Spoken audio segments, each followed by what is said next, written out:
Hello everyone, my name is Nandini Prajapati and आज हम बात करने वाले हैं व्हाट इज़ साइकोलॉजी। साइकोलॉजी क्या होता है? Psychology is the scientific study of mind and behaviour. Psychology includes the study of conscious and unconscious phenomena including feelings and thought. It is an academic discipline of immense scope crossing the boundaries between the natural and social science. दोस्तों, psychology एक प्रकार का scientific study है humans brain and specially brain के उन functions का जो हमारे बिहेवियर और पर्सनालिटी पर असर करता है। इसके अलावा साइकोलॉजी में न्यूरो साइंस की भी स्टडी इन्वॉल्व है जो स्टडी करता है स्ट्रक्चर ऑफ ब्रेन, हार्मोन्स और हमारी मेमोरी किस तरह से काम करती है उन फैक्टर्स के ऊपर। आज साइकोलॉजी का एक प्योर साइंटिफिक मेथड ज़रूर है जिसमें किसी भी थ्योरी को कंफर्म करने से पहले उसे पूरे एक्सपेरिमेंटल मेथड से गुजारा जाता है। इसके अलावा डाटा और कैलकुलेशन का भी विशेष ध्यान रखा जाता है। लेकिन एंशियंट साइकोलॉजी का सीन थोड़ा डिफरेंट रहा है जिसकी वजह से मॉडर्न साइकोलॉजी पुराने वाले से काफ़ी अलग है, क्योंकि पहले साइकोलॉजी फिलॉसफी का ही एक ब्रांच हुआ करता था जिसे exact Greece, China and India में भी यूज़ में लाया जाता था। खैर, ये बताना तो डिफ़िकल्ट होगा कि साइकोलॉजी की शुरुआत एग्जैक्टली कब हुई, लेकिन 1879 में जब पहली बार किसी साइकोलॉजिस्ट ने अपनी प्रयोगशाला की शुरुआत की, तब से हम इसे एक साइंटिफिक सब्जेक्ट के रूप में कह सकते हैं। और वाकई में तभी से साइकोलॉजी को एक अलग सब्जेक्ट के रूप में पहचान मिली। And now come back to the point. Psychology इस वर्ड का फॉर्मेशन हुआ था ग्रीक के दो शब्दों से मिलकर, and that is psyche plus logos, जिसका मतलब होता है स्टडी ऑफ माइंड।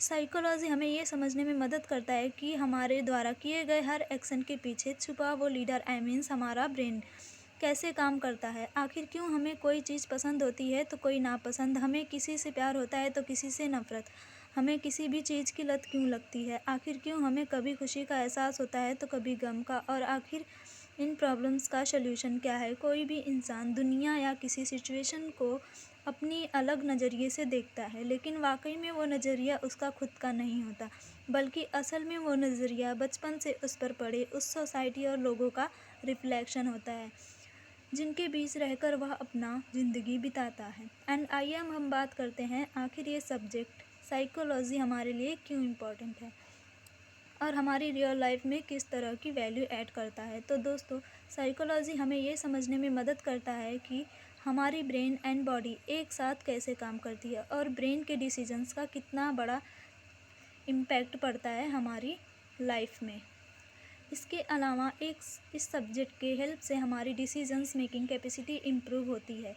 इसके हेल्प से हम हमारे ब्रेन में हो रहे प्रोग्रामिंग को समझ सकते हैं और इसी वजह से हम अपने टाइम मैनेजमेंट स्किल को डेवलप करके अपनी रिग्रेट वाली लाइफ से बेहतर खुद को बना सकते हैं। और इतना ही नहीं, बल्कि इसके हेल्प से ऑफ कोर्स हम अपने फ्यूचर प्रिडिक्ट कर सकते हैं, क्योंकि हमारे प्रेजेंट की मेंटालिटी को सीधा सीधा असर पड़ता है हमारी फ्यूचर पर, right.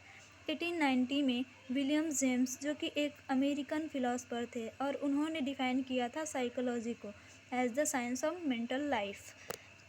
William James was a psychologist and philosopher who had a major influence on the development of psychology in the United States. Among his many accomplishments, he was the first to teach a psychology course in the US and is often referred to as the father of American psychology.